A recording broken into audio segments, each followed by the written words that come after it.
Cette petite voix intérieure qui nous fait douter de nous-mêmes, qui nous empêche parfois de dire ce qu'on pense vraiment, ou de tenter des nouvelles choses, juste parce qu'on a peur de ce que les autres pourraient penser.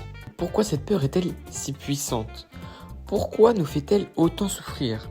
Et surtout, comment apprendre à s'en libérer? Restez jusqu'à la fin parce que je vais vous partager des clés concrètes pour dépasser cette peur et reprendre confiance en vous. Numéro 1, pourquoi avons-nous peur du rejet? La peur du rejet, c'est profondément humain. Elle remonte à nos origines, à une époque où être accepté par son groupe social était une question de survie. Imaginez un instant à l'époque des préhistoriques.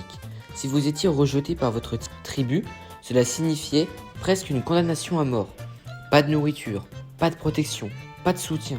Ce mécanisme de survie s'est inscrit dans nos cerveaux.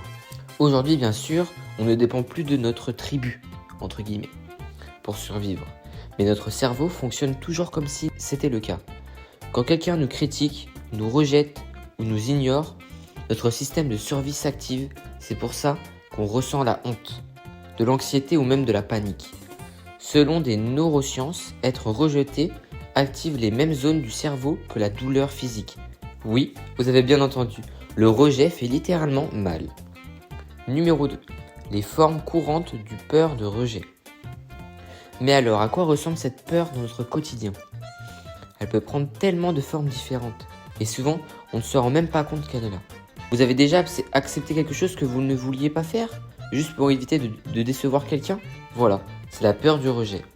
On évite de parler en public, de rencontrer de nouvelles personnes, parce qu'on a peur de ne pas être à la hauteur. On essaye de tout faire parfaitement, être irréprochable dans l'espoir d'être aimé et accepté. On dit toujours oui, on fait tout pour plaire aux autres, quitte à s'oublier complètement. Vous vous reconnaissez dans l'un de ces exemples? Si oui, dites-le en commentaire, ça m'intéresse de savoir. Et rassurez-vous, vous êtes loin d'être le seul. Numéro 3, pourquoi cette peur peut-elle nous freiner? Le problème avec la peur du rejet, c'est qu'elle peut devenir paralysante. Elle nous empêche d'être authentiques, de prendre des risques, de vivre pleinement. Quand on a peur d'être rejeté, on met parfois des masques pour plaire aux autres. Mais le problème, c'est qu'on finit par attirer les gens qui ne nous correspondent pas vraiment. Vous avez une idée, un projet, mais vous ne le lancez pas parce que vous avez peur de ce que les autres pourront penser. Voilà encore la peur du rejet en action. Et petit à petit, cette peur peut nous enfermer dans une vie qui ne nous ressemble pas. On reste dans notre zone de confort, mais à quel prix?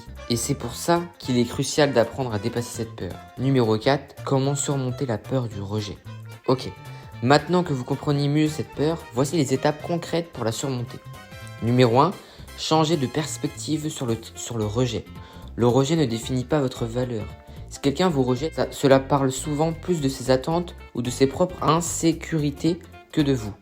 Si quelqu'un n'aime pas les pommes, est-ce que ça veut dire que les pommes sont mauvaises? Bien sûr que non. Numéro 2, s'exposer progressivement. Affrontez votre peur petit à petit. Commencez par des petits défis, parler à un inconnu, partager une opinion honnête, refuser une invitation. Chaque petite victoire renforce votre confiance. Numéro 3, apprendre à dire non. Dire non est un acte de respect envers vous-même. Et devinez quoi? Les gens respectent ceux qui savent poser des limites. Numéro 4, reprogrammer ses pensées. Chaque fois que vous avez peur d'être rejeté, demandez-vous qu'est-ce qui est le pire qui pourrait m'arriver? Souvent, vous réalisez que ce n'est pas si terrible. Numéro 5, pratiquez l'acceptation de soi. Plus vous acceptez qui vous êtes, avec vos qualités et vos défauts, moins le rejet des autres aura de pouvoir sur vous. La peur du rejet, c'est une lutte que nous partageons tous, mais elle ne doit pas vous définir. À chaque fois que vous osez être vous-même, que vous prenez un risque malgré la peur, vous devenez plus fort. Alors souvenez-vous, vous n'êtes pas seul. Vous méritez d'être aimé et respecté. Mais ça commence par vous-même et vous respectez vous-même. Si cette vidéo vous a aidé ou vous a parlé, laissez un like, partagez-la avec quelqu'un qui pourra en avoir besoin. Dites-moi en commentaire quelle peur du rejet voulez-vous surmonter en 2025. Merci d'avoir regardé et surtout, prenez soin de vous. À bientôt.